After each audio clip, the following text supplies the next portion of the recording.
Alright, so if we want to show that the perpendicular bisector of LM passes through point K, first we have to figure out what is the perpendicular bisector of LM. And we'll start with the slope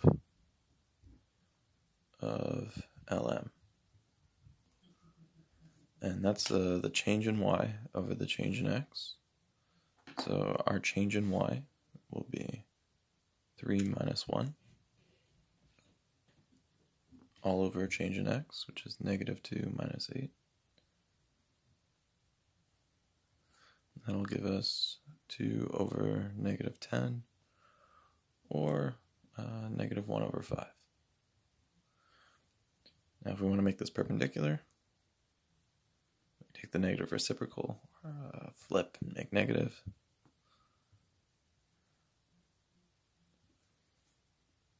That's just going to be positive 5. Okay, so we know the slope of the line that we're forming this perpendicular bisector is going to be 5. Now we have to use a point that we know exists on this line to figure out the rest of the equation of the line. So the only point that we know of right now for certain that exists on the line is the bisector, or the midpoint. So the midpoint of LM is something we have to find. To find midpoint, it's always average x, average y.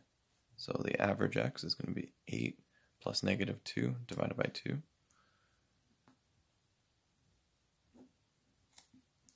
And average y, 1 plus 3 divided by 2. And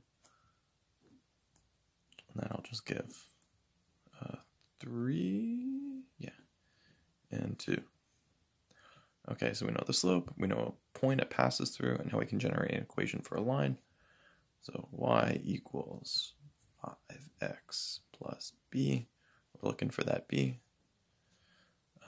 So we know y is 2.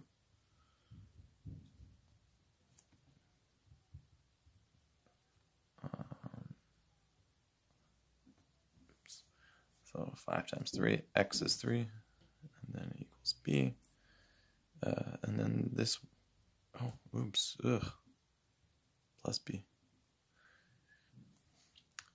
So that'll be 15, move that over, we get negative 13 equals b.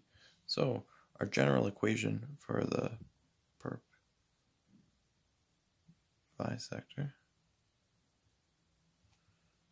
of LM is y equals 5x minus 13.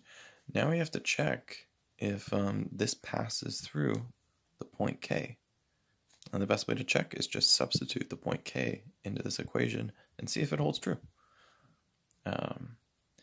So it would be 7 for y and 4 for x.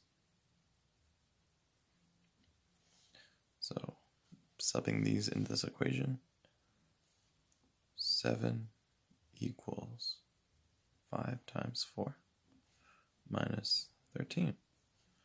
7 equals 20 minus 13. Sweet. 7 equals 7. Checks out.